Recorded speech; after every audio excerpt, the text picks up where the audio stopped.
Mga pangunahing anyong lupa. Dahil sa pagiging kapuluan ng bansa, ito ay binubuo ng maraming pulo. Sa mga pulo sa bansa, makikita ang mga pangunahing anyong lupa. Kapatagan. Ang kapatagan ay malawak na lupain na patag at mababa. Angkop ang kapatagan sa pagtatanim ng gulay, mais at palay. Maraming tao ang naninirahan sa kapatagan. Isa sa mga kilalang kapatagan ng bansa ang gitnang kapatagan ng Luzon. Bundok. Ang bundok ang pinakamataas na anyong lupa. Nabiyayaan ng maraming bundok ang Pilipinas. Makikita sa Ilomavis, lungsod ng Kidapawan sa Hilagang Cotabato, ang pinakamataas na bundok sa bansa, ang Bundok Apo. Ang pinakamahabang hanay ng bundok sa Pilipinas ay ang Sierra Madre. Matatagpuan ito sa gitnang Luzon.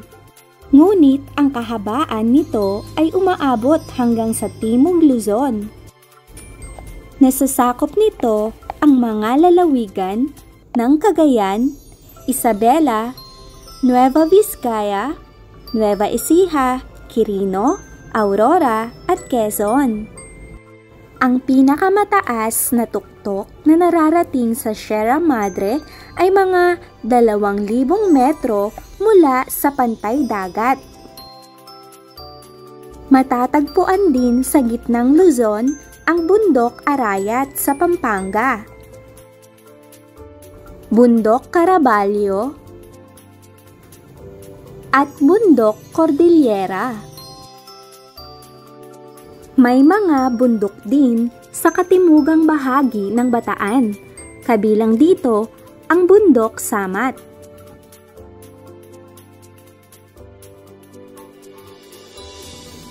Bundok Mariveles at Bundok Natib. Matatagpuan naman sa Nueva Vizcaya ang Bundok Pulag, na pinakamataas sa Luzon o ikalawang pinakamataas sa bansa, sumusunod sa Bundok Apo. Makikita naman sa pulo ng Negros ang Bundok Silay at Bundok Mandalangan. Sa Mindanao naman, naroon ang Bundok Diwata.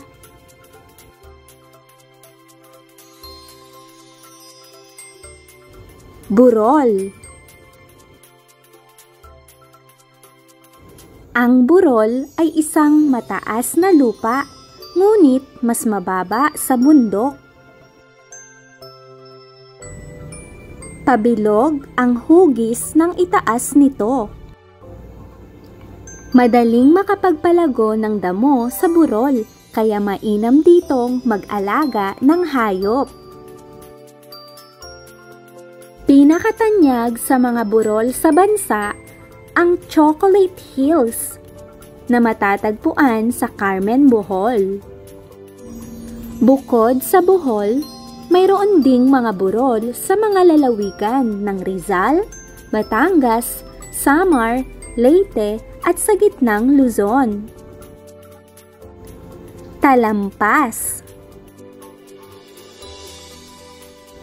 Ang talampas ay mataas na bahaging lupa, ngunit patag ang ibabaw. Ang lungsod ng Baguio sa Benguet na matatagpuan sa gawing hilaga ng Luzon ang pinakatanyag na talampas sa bansa. Dinarayo ito ng mga turista lalo na sa panahon ng tag-araw. Lawak din ang mga talampas sa Lanao at Bukidnon sa Mindanao. Bulkan.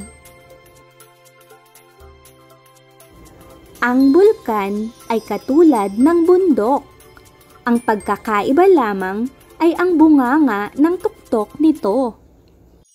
May mga panahong nagiging aktibo ang isang bulkan at ito ay pumuputok.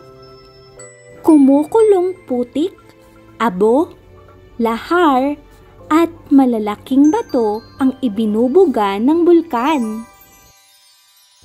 Ang bulkang Mayon ang pinakatanyag sa mga bulkan sa Pilipinas.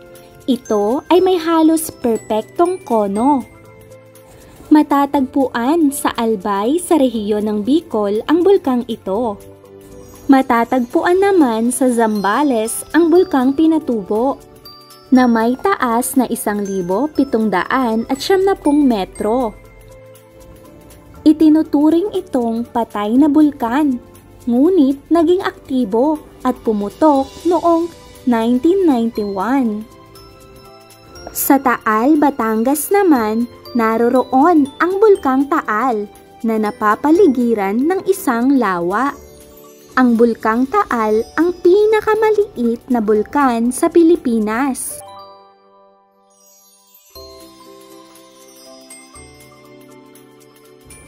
Lambak.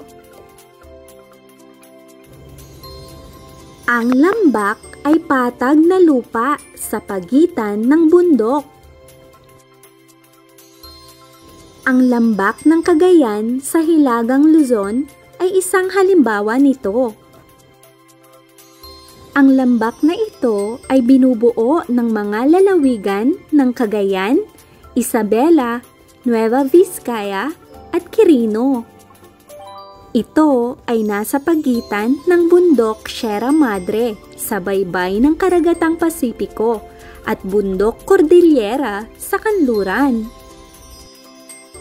Tinaguriang palabigasan ng Mindanao ang lambak ng Cotabato. Ang lambak ng Trinidad naman sa Benguet ang tanyag na taniman ng gulay sa bansa. Mainam ang pagtatanim ng tubo at bulak sa lambak ng Coronadal dahil magaspang napasigan ang lupa rito.